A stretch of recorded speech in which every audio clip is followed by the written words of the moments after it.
আবারও রান্নার নতুন একটি ব্লগ নিয়ে আপনাদের মাঝে হাজির হয়ে গেলাম।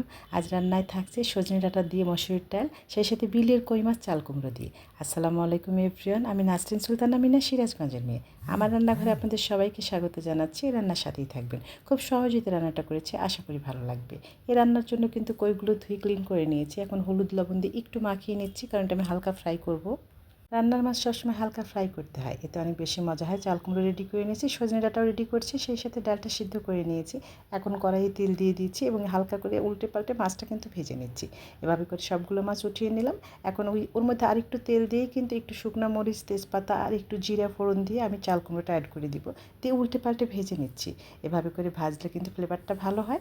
আমি কিন্তু হলুদ গুঁড়ো অ্যাড করে দিলাম। যখন সফট হয়ে যাবে একটু কাঁচামরিচ দিয়ে দেবেন, এতে ফ্লেভারটা ভালো হয়। ঝাল লবণ স্বাদ মতো দেবেন, একটু জিরে বাটা, একটু আদা বাটা দিয়ে দিলাম, একটু লাল মরিচ বাটা।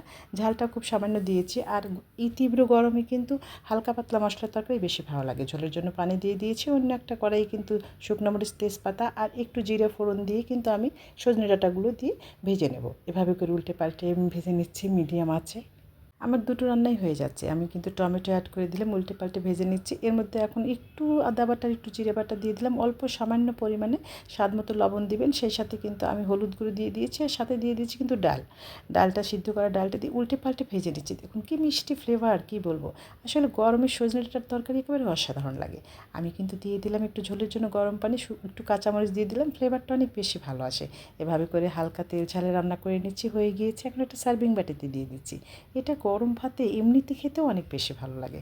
এখন আর আমি কিন্তু ফোড়নের জন্য তেজপাতা, শুকনো মরিচ ভেজে নিলাম, একটু জিরে ভেজে উঠিয়ে নিচ্ছি। এটা মাছের ঝোলে দিব। আমার মাছের ঝোলের জন্য কিন্তু একদম রেডি সব কিছু। এখন এই যে কইটা দিয়ে দিলাম, কারণ চাল কুমড়োটা কিন্তু 80% সিদ্ধ হয়ে গিয়েছে। এখন যে ফ্রাই প্যানে আমি ফোড়ন দিয়েছি সেখানে একটু ঝোল তুলে নিয়ে কিন্তু গড়িয়ে দিয়ে দিলাম, এতে ফ্লেভারটা অনেক বেশি ভালো আসবে। আমি একটু কাঁচামরিচ অ্যাড করে দিলাম। এই ফোড়নটা, ভাজনা বাটা যেটাকে আমরা বলি, এটা বেটে নিয়েছি। এটা আস্তে আস্তে ঝোলের সঙ্গে খুব সুন্দর করে মিশিয়ে দিতে হবে। এই ফ্লেভারটাতেই তরকারির স্বাদ বেড়ে যাবে, আর কিছুই দিতে হবে না।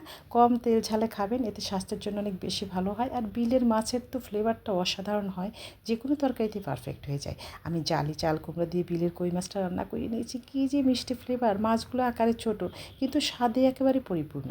আমার রান্নাটা কিন্তু প্রায় হয়ে যাচ্ছে। একেবারে হাই হিটে রান্না করছি। সবজি দিয়ে সবসময় হাই হিটে রান্না করবেন, এতে কিন্তু সবজির রঙটাও ভালো থাকে আর স্বাদটাও অনেক বেশি ভালো হয়।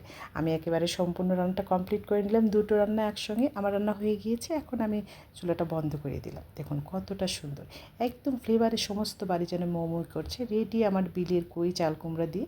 এখন একটা সার্ভিং বাটিতে দিয়ে দিচ্ছি। দেখুন কতটা সুন্দর, আমার রান্না একদমই হয়ে গিয়েছে। এটা গরম ভাতে, রুটি, পরোটায় সব কিছুতে ভালো লাগে এই সবজিটা। আপনিও ট্রাই করতে পারেন। আমার এরকম সহজ সুন্দর খাবার যদি ভালো লাগে তাহলে পেজ ফলো করতে পারেন। আজ বিদায় নিচ্ছি। সবাই সুস্থ থাকবেন, ভালো থাকবেন, আমার পরিবারের জন্য দোয়া করবেন। সামনে নতুন ভিডিও নিয়ে হাজির হব। আল্লাহ হাফিজ।